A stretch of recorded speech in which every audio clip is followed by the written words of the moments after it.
So yun mga boss, update lang po muna tayo. So time check sa araw ng Monday, January 15. So alas 5 na ng hapon. So kakatapos lang po natin magtrabaho sa ating ginagawang mga pana. So ito yung mga version 3 natin. Papakita ko lang mga spiro. So ito yung mga tinapos natin, nilaminate po natin yung handle yan. So hindi pa po ito nasasanding. So dadaan pa to sa sanding process para mapinturahan po natin.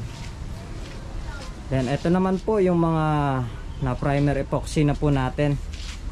Yan. So ito left-handed to mga kaspiro. Yan. So medyo magaspang pa po yung ating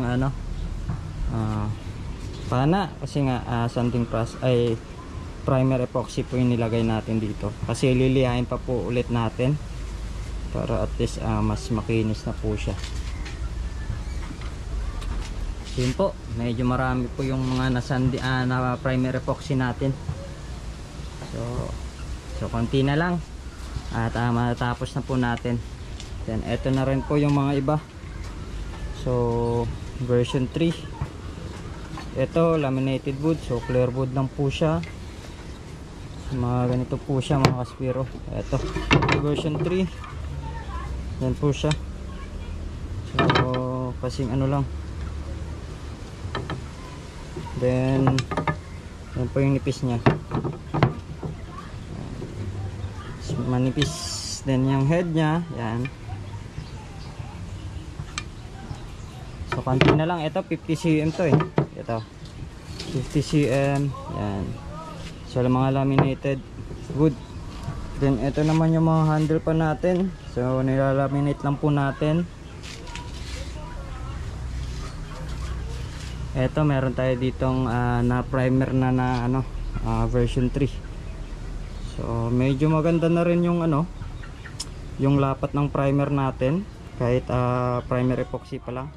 So liliyain pa po natin to para at least pag nagpatong po tayo ng pangalawang coating, so mas makinis na po siya.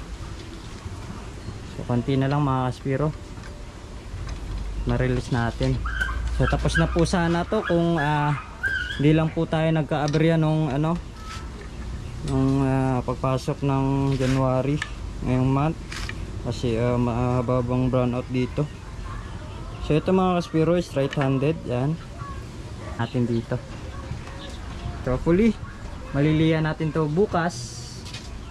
Then kapag natapos nating lihain, siguro maglalagay na po tayo ng kulay po siya mga kaspiro, yung version 3. Wala pang sanding, so medyo hindi pa maganda yung yan.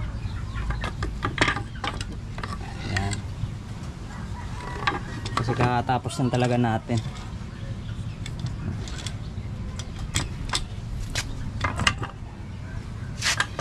So yun lang mga kaspiro sa mga nag-update kung kamusta yung order. So wag kayong mag-alala mga kaspiro. So i-release natin ngayong week or next week. Then sa next batch po mga kaspiro, tatapusin lang natin itong i-release. Then sisimulan natin para at least mapadali po yung trabaho natin. Right handed. So ito pala yung workshop natin mga kaspiro. Yan. So dyan po yung sa baba yung mga wood. So dito tayo naglilinis and gumagawa ng mga shafting. So yun po yung mga shafting natin. Ito. So ipapakita ko pala sa inyo yung shafting. So maya maya. Yeah. So hindi pa po natin to na buffing. So mga kaspiro yan.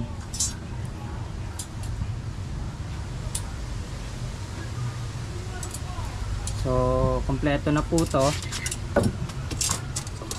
para at least kapag nag-assemble tayo matatapos na agad natin.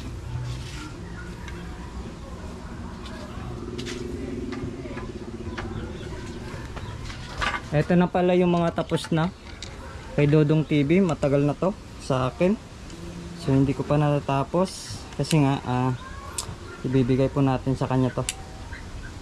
So mas inuna po natin yung may mga order. ito isasabay ko to sa i-release para at least mas matutuwa si Dodong TV nito. So yun lang mga kaspiro. So update ko na lang po kayo ulit sa mga ginagawa natin. And maraming salamat po sa lahat ng mga umorder. So dive safe po sa inyong lahat mga kaspiro.